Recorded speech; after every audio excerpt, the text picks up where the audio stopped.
ఇలాంటి అరాచకాలు అన్నప్రసాదాల్లో కావచ్చు, లడ్డూలో కావచ్చు, టికెట్ల అమ్మకాల విషయంలో కావచ్చు, అన్నీ కూడా వైఎస్ఆర్సీపీ ప్రభుత్వంలోనే జరిగాయి. అక్కడ అన్య మతస్థుల్ని ఎక్కువగా ప్రేరేపించడం వల్ల ఇలాంటి కార్యక్రమాలన్నీ జరిగినాయి అని చెప్పేసి ఇప్పుడు టీడీపీ ఎలిగేషన్ చేస్తూ ఉంది. ఏంటి మరి మీ మీద పడ్డయింది ఏందని ఏ విధంగా చెప్పుకోబోతున్నారు? ముందుగా యోయో టీవీ వీక్షకులకి, ప్యానల్లోని పెద్దలకి, మీకు, రాష్ట్ర ప్రజలకి శుభ సాయంత్రం. ఇది ఈ ఎలిగేషను మా మీద కాదు,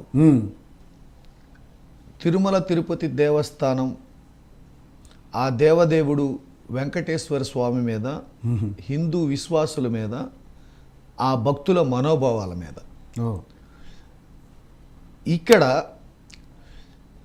చంద్రబాబు నాయుడు గారు స్టేట్మెంట్ ఇచ్చే ముందు వరకు ఆ ప్రసాదం సాక్షాత్తు దేవదేవుడు పాదాల చెంత నుంచి ఆయన నైవేద్యమే మనకు ప్రసాదంగా వస్తుందని భావించి ప్రపంచంలోని హిందూ సమాజం మొత్తం ఆ దేవదేవుడు వెంకటేశ్వర స్వామి ప్రసాదాన్ని, ఆ లడ్డూ ప్రసాదాన్ని సాక్షాత్ ఆయన దగ్గర నుంచే వస్తుందని భావించి అత్యంత పవిత్రంగా చెప్పులు లేకుండా దోషుడితోటి, భక్తి శ్రద్ధలతోటి, వెంకటేశ్వర నామ స్మరణతోటి ఎంతో భక్తి శ్రద్ధలతో తీసుకెళ్ళి దాన్ని మళ్ళీ ఇంటి దగ్గర పూజ చేసి దేవుడికి నైవేద్యంగా పెట్టి దాన్ని మళ్ళీ ప్రసాదంగా అందరికీ పంచి తను స్వీకరించే అతి పవిత్రమైనది ఆ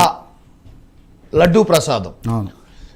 ఎప్పుడైతే చంద్రబాబు నాయుడు గారు స్టేట్మెంట్ ఇచ్చారో ప్రపంచవ్యాప్తంగా ఉన్న హిందువులు మొత్తం ఒక్కసారిగా ఉలిక్కిపడి దాని మీద అనేక రకాల అనుమానాలు, అనేక రకాల అపోహలు జరిగినాయి. ఆ స్టేట్మెంట్ తర్వాతే అక్షరాల ఆ ప్రతిష్ట ఏదైతే నమ్మకం ఉందో, విశ్వాసం ఉందో, ఆ ప్రతిష్ట దెబ్బతిన్నది అనేది నా నమ్మకం. స్టేట్మెంట్ ఇచ్చాక దెబ్బతిందని మీ నమ్మకం? స్టేట్మెంట్ ఇచ్చాక. ఎందుకు నేను అంటున్నానంటే అది చాలా సెన్సిటివ్ అయిన విషయం.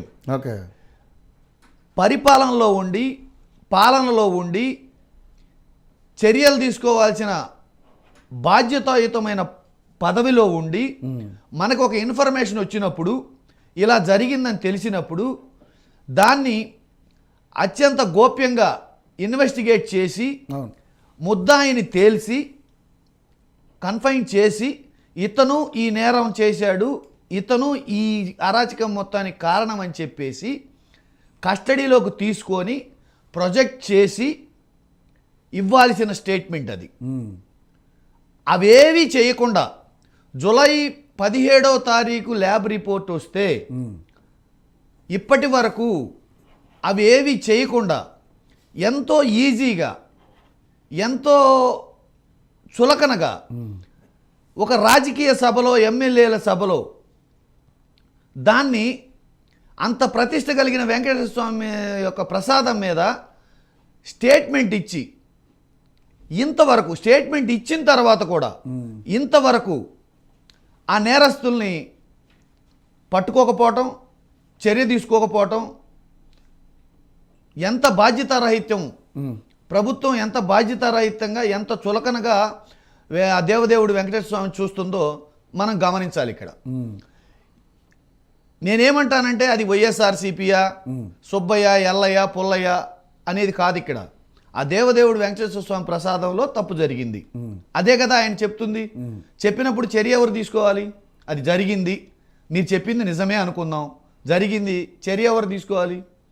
చర్య తీసుకోవడానికి ముందుగా ప్రభుత్వం చర్య తీసుకొని కన్ఫైన్ చేసి ప్రొజెక్ట్ చేసి ఇతను నేరస్తుడని చెప్పి తర్వాత స్టేట్మెంట్ ఇచ్చి దాన్ని సరిచేయాల్సిన ఉండి కూడా అలా చేయకుండా కేవలం స్టేట్మెంట్ ఇచ్చి ఇప్పుడు విచారణ జరుపుతున్నామంటే అంటే ఆధారాలు లేకుండా స్టేట్మెంట్ ఇచ్చారా? ఆధారాలతోటి స్టేట్మెంట్ ఇస్తే చర్య తీసుకోవాలి కదా. ఆధారాలు లేకుండా స్టేట్మెంట్ ఇచ్చి ప్రతిష్టను దెబ్బతీద్దాం అనుకున్నారా? లేదా రాజకీయాలకి వెంకటేశ్వర స్వామిని కూడా వాడుకుందాం అనుకున్నారా? ఇవి అనేక రకాల ప్రశ్నలు ఈ హిందువుల మదిలో లెగుస్తున్నాయి. దీనికి నేనేమంటానంటే ప్రపంచవ్యాప్తంగా ఉన్న హిందూ సమాజం మేల్కోవాలి. విశ్వ హిందూ పరిషత్ వాళ్ళు దీని మీద వెంటనే రియాక్ట్ అవ్వాలి. అట్లనే దీన్ని సుప్రీంకోర్టు జడ్జి చేత విచారణ కానీ, సిబిఐ చేత విచారణ కానీ, కేంద్ర ప్రభుత్వం చేత విచారణ జరపాలి. ఒకవేళ చంద్రబాబు నాయుడు గారు కేవలం ఆరోపణ మాత్రమే చేశారని గనక అనుకుంటే ఖచ్చితంగా దోషుల్ని పట్టుకోలేకపోతే ఖచ్చితంగా హిందూ సమాజం మొత్తానికి క్షమాపణ చెప్పాల్సిన బాధ్యత చంద్రబాబు నాయుడు గారి మీద ఉంది. కానీ మీ హయాంలో, మీ ప్రభుత్వ హయాంలోనే నెయ్యి కొనుగోలు విషయంలోనే చాలా లావాదేవీలు, అవకతవకలు ఉన్నాయని చెప్పేసి ఇప్పుడు ప్రధానంగా వస్తున్నటువంటి విషయం. నందిని వాడే వాళ్ళు దాన్ని ఎక్కువ రేటుకు వాళ్ళు విక్రయిస్తున్నారు కాబట్టి ఆ టెండర్ని మీరు క్యాన్సిల్ చేసి వేరే వాళ్ళకి టెండర్ ఇచ్చి వేరే వాళ్ళ దగ్గర నుంచి నెయ్యి కొనుగోలు చేయడం, తక్కువ రేటు కొనుగోలు చేయడం వల్లనే నాణ్యత లోపించి ఇటువంటి పరిస్థితులు ఏర్పడ్డాయి. ఆ నెయ్యిలో రకరకాల జంతువుల యొక్క కొవ్వు పదార్థాలు కలవడం వల్లనే ఇలాంటివన్నీ బయటకు వచ్చాయని చెప్పేసి ఇప్పుడు వాళ్ళు మాట్లాడుతున్నారు. సో ఎంతో కొంత ఎంక్వైరీ చేయకుండానే ఇవన్నీ బయటకు వస్తున్నాయంటారా? ఇక్కడ మీరు కానీ నేను కానీ హిందూ సమాజం కానీ గమనించాల్సిన విషయాలు ఏంటంటే, హిందూ ధర్మం ఎప్పుడో పుట్టింది.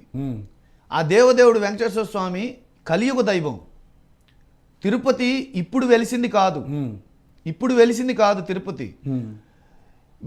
ఈ ఆరోపణలు చేసేవాళ్ళు కావచ్చు, లేకపోతే ఈ హిందువులు చెప్పుకోబడే వాళ్ళు, వీళ్ళ జీవన కాల పరిమితి సరిపోదు చర్చించడానికి. ఎప్పటి నుంచో ఉన్నది ఈ ఆచార వ్యవహారాలు, ఎప్పటి నుంచో కొనసాగుతున్నాయి. అక్కడ ద్వారపాలకులు గేటు తీయాలన్నా, వెంకటేశ్వర స్వామి గేటు తీయాలన్నా దానికి ఒక కుటుంబ ఆచారం ఉంది. పలాని వాళ్లే గేటు తీయాలి, పలాని సమయంలోనే తీయాలి, పలాని పద్ధతిలోనే తీయాలి అనేది ఒక ఆచార వ్యవహారం ఉంది. అక్కడ పూజ చేయాలన్నా ఆచారాలు ఇప్పుడు కూడా కంటిన్యూ అవ్వాలి. తిరుపతిలో నానా రకాలైనటువంటి రోజుకు ఒక పద్ధతులు మారిపోతున్న టైంలో మీరు ఇంకా అలాంటి పద్ధతులు కొనసాగుతున్నాయి? ఖచ్చితంగా కొనసాగుతున్నాయి. ప్రధాన అర్చకులు, ఆ అర్చక వ్యవస్థ, ఆ తోటమాలి పూలు తీసే తోటమాలుల వ్యవస్థ, గో సంరక్షణ వ్యవస్థ, ద్వారపాలకుల వ్యవస్థ, ప్రతి వ్యవస్థ వంశపారపర్యంగా వస్తున్న ఆచార ప్రకారమే కొనసాగుతున్నాయి. అట్లానే సుమారుగా 50 ఏళ్లకు 70 ఏళ్లకు పైబడి 1950 కాలం నుంచి ఈ లడ్డు, అందులో ఇంగ్రీడియంట్స్ వచ్చేసి టెండర్ సిస్టమ్ అనేది ఒకే విధానం కొనసాగుతుంది. ఆ ఒకే విధానంలో బిడ్డింగ్లో పాల్గొనేవాళ్ళు సెంట్రల్ గవర్నమెంట్ నుంచి ఒక సంస్థ నుంచి సర్టిఫై అయ్యి వచ్చి, తర్వాత బిడ్డింగ్లో పాల్గొని బిడ్డింగ్లో ఎవరైతే తక్కువకు పాడుకుంటారో వాళ్లే ఆ ఇంగ్రీడియంట్స్ సప్లై చేసే పద్ధతి కొనసాగుతుంది. అక్కడ మొత్తం 48 ఇంగ్రీడియంట్స్ లో భాగమే నెయ్యి. 48 రకాల ఇంగ్రీడియంట్స్ లో నెయ్యి కూడా ఒకటి. ఇక్కడ ఆ ఇంగ్రీడియంట్స్ మొత్తం బిడ్డింగ్ తక్కువ పాడారు కాబట్టి వాళ్ళేదో కల్తీ చేశారని అలా అనడానికి వీలు లేదు. ఇక్కడ ఎందుకు వీలు లేదంటే, బిడ్డింగ్ లో తక్కువ ఎందుకు పాడతారంటే, స్వామివారికి సేవ చేయడానికి అదృష్టం కోసం నష్టం బరాయించి కూడా ఆ సేవ చేసే అదృష్టం నాకు రావాలని చెప్పేసి అక్కడ అనేక రకాల సేవలు చేసే ధార్మిక సంస్థలు ఉన్నాయి. అన్నదానం చేసేవాళ్ళు ఉన్నారు. ఫర్ ఎగ్జాంపుల్ అక్షయ పాత్ర వాళ్ళు అన్నదానం చేస్తున్నారు.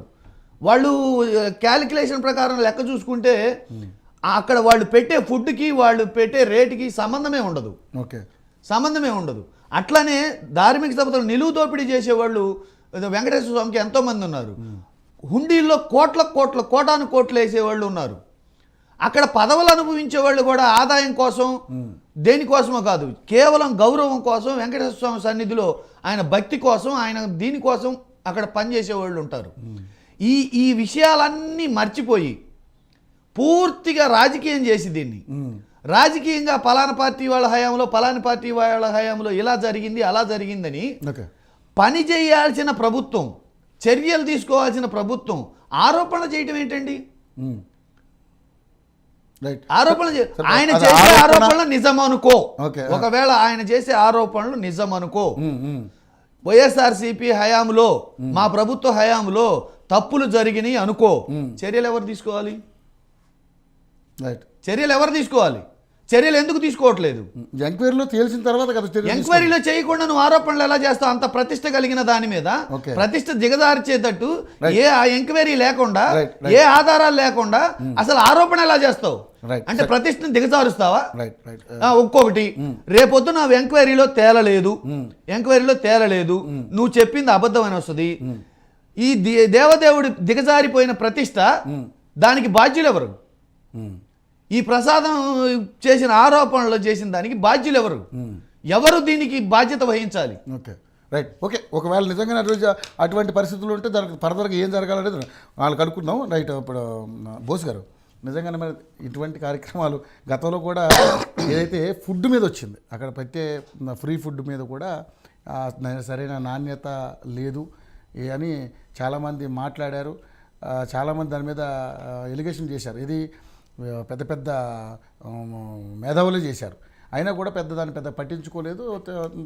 వాళ్ళ పని వాళ్ళు చేసుకుంటూ వెళ్ళిపోయారు. ఇప్పుడు ప్రసాదం కాడికి వచ్చేసరికి చాలా పెద్ద ఇష్యూ అవుతుంది. ఎందుకంటే ప్రసాదం అనేది పవిత్రంగా చూస్తాము. దాంట్లో మనం ఆ ప్రసాదాన్ని ప్రతి